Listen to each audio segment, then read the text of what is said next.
मेरे को क्या हुआ कि मेरा एक्सीडेंट हुआ था लगभग 2 साल पहले। तो मेरे स्पाइन पे यहाँ पे कमर से लेके और रीढ़ की जो पूरी हड्डी होती है उसमें से कट-कट की आवाज़ आना या हल्का-हल्का जैसे सुई चुभती है, इस तरीके से होता था। तो मैं सर्च कर रहा था, काफ़ी हॉस्पिटल्स में भी मैंने दिखाया। तो मैं जब आपके पास आया जेपीआरसी में, तो मेरा आखिरी था ये कि मैं इनके पास जाऊँगा, इसके पास किसी के पास नहीं जाऊँगा। और क्योंकि आज मैं तक जो हाँ, और आज मेरी आज तक नहीं हो रहा वो और आज दर्द। तक दर्द नहीं हो रहा सर। इस वीडियो में हम देखेंगे कि कैसे एक पेशेंट की जर्नी रिलीफ तक पहुंची और डॉक्टर संजय शर्मा बताएंगे कि इस स्पेसिफिक केस में एनुलोप्लास्टी सही चॉइस क्यों थी। आज मेरे साथ एक विशेष मेहमान है, हमारे चिर परिचित मरीज मिस्टर विकास, है ना, जो कि स्पाइन की प्रॉब्लम के लिए मेरे पास में आए थे और बड़े कंफ्यूज हो रहे थे उस टाइम के अंदर से कि मैं क्या करूं, कैसे होगा सर, कैसे इलाज होगा, क्या रिजल्ट निकलेंगे। तो गूगल पे जब आप आ जाते हो और जब पढ़े लिखे इंसान होते हो और मरीज साथ में जब बन जाते हो स्पाइन के अंदर से, तो आपका क्या क्या अनुभव होता है, तो ये विकास बताओगे मेरे को। देखो सर, मैं आपको मेरी एक जर्नी शेयर करता हूँ आपको जर्नी। मेरे को क्या हुआ कि मेरा एक्सीडेंट हुआ था लगभग 2 साल पहले। तो मेरे स्पाइन पे यहाँ पे कमर से लेके और रीढ़ की जो पूरी हड्डी होती है उसमें से कट-कट की आवाज़ आना या हल्का-हल्का जैसे सुई चुभती है, इस तरीके से होता था। तो मैं काफ़ी मेडिसिन लेता था, पेन किलर, मेडिकल पे जाके। जैसे लोकल जो पहलवान होते हैं उनसे अपन ज़्यादा गलतियाँ करवा लेते हैं। थेरेपी वालों हाँ, पे। थेरेपी वाले के 200 ले रहा है, 300 ले रहा है, पट्टी बंधवा लिया, कोई मलहम लगवा लिया, इस तरीके से करवाते हैं ना, हम्म। बाकी लोग करवाते हैं। हम्म। तो मैं सर्च कर रहा था, ये तो चलता रहेगा तो ज़्यादा ही ट्रीटमेंट हो, ये ज़्यादा होगा ना, परेशानी ज़्यादा आएगी, बढ़ती जा रही थी वो धीरे-धीरे। तो मैं सर्च कर रहा था, काफ़ी हॉस्पिटल्स में भी मैंने दिखाया, तो कोई एमआरआई के लिए बोल रहा था, कोई एक्सरा करा के लाओ, कहीं यहाँ करा के आओ, तो मेरा सब मैंने करवा लिया था, मेरा कहीं सारी जांच करवा ली सारी थी। जाँच करवा ली। फिर फिर मैं देखा कि क्या करूँ, फिर जयपुर में टॉप क्लास पे कौन आता है, क्या है, सब कुछ सर्च करा, उनसे कंसल्ट भी करा, मिला, लेकिन नहीं हुआ। तो मैं जब आपके पास आया जेपीआरसी में, तो मेरा आखिरी था ये कि मैं इनके पास जाऊँगा, इसके पास किसी के पास नहीं जाऊँगा। मेरा ऐसा मतलब प्लानिंग इतना था थक मतलब। गए थे। हाँ, हम्म। फिर मैं देखा इनके पास जाऊँगा सर के पास, ये है लास्ट ऑप्शन, तो हम्म। ठीक है।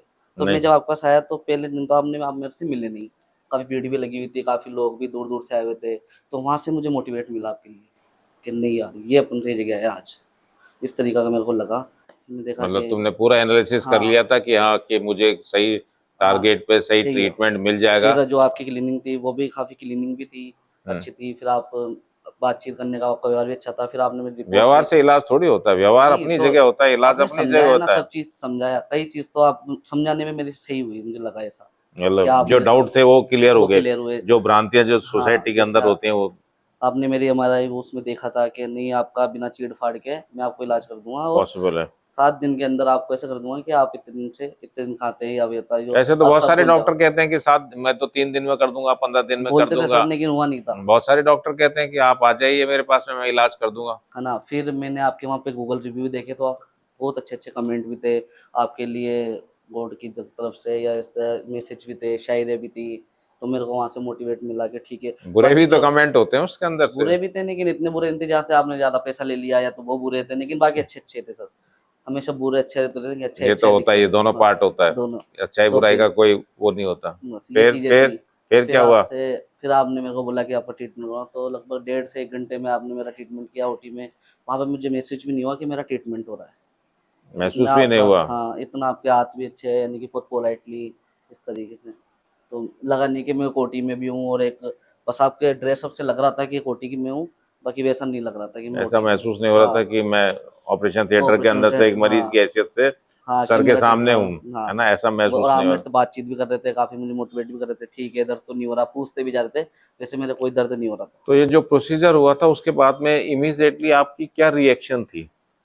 नहीं सर, वो मुझे वक़्त वहाँ था, फिर मैं देखा घर पे जाके कि ठीक है, मैं ठीक हो जाऊँगा, लेकिन जब वैसे ही शाम तो हो ही गई थी, फिर अगले दिन तो मेरा वो दर्द रातों-रात ही गायब हुआ था, लेकिन सोए बाद तो पता नहीं लगता दर्द हो रहा है, नहीं हो रहा ना। और आज लेकिन मैं तक जो हाँ, और आज नींद भी, आज तक नहीं हो रहा वो और आज दर्द। तक दर्द नहीं हो रहा सर, वो चीज़ होता। तो आप मेरे को कॉन्टैक्ट किए कि बताओ, तो आपके लिए तो जितना बोले उतना कम है सर, वो चीज़।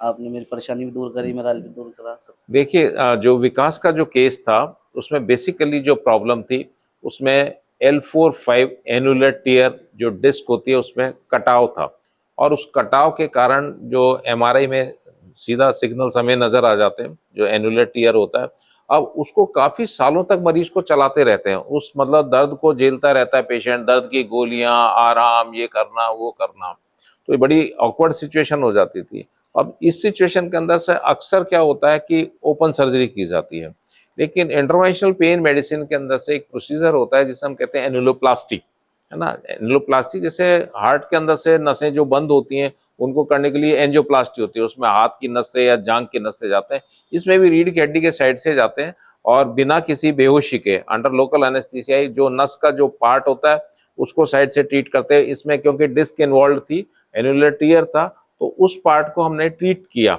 है ना, और अंडर फ्लोरो गाइडेंस ही किया इस चीज के अंदर से। और जैसे ही हमने प्रोसीजर किया, हमें जो दर्द का कारण था उसको हमने ट्रीट करते के साथ ही पेशेंट को इमीडिएटली पोस्ट ऑपरेटिव फेज के अंदर से आधा घंटे 1 घंटे के बाद में दर्द कम होना चालू हो गया।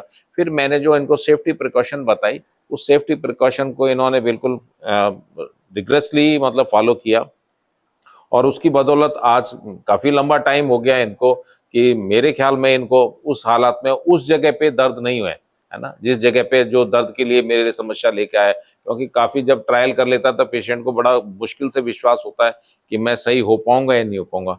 काफी लंबा समय हो गया इनको कराए हुए, और आज अपनी रूटीन लाइफ को, क्यों विकास, बिल्कुल सर। क्या कहना चाहेंगे आप इस मैं ये कहना पूरे चाहूँगा इसके अंदर कि से? मैं जेपीआरसी को धन्यवाद देना चाहता हूँ एवं उनकी टीम को धन्यवाद देता हूँ, और स्पेशली सर आपको धन्यवाद देना चाहता हूँ कि आपने मेरा ट्रीटमेंट किया और काफ़ी अच्छा किया, और मुझे दर्द भी नहीं होता। मैं अपनी जो लाइफ स्टाइल है वो अच्छी तरीके से जी रहा हूँ। Thank you. हर पेशेंट अलग होता है, इसलिए सही ट्रीटमेंट का डिसीजन हमेशा थरो क्लिनिकल इवैल्यूएशन और MRI रिव्यू के बाद ही लिया जाता है।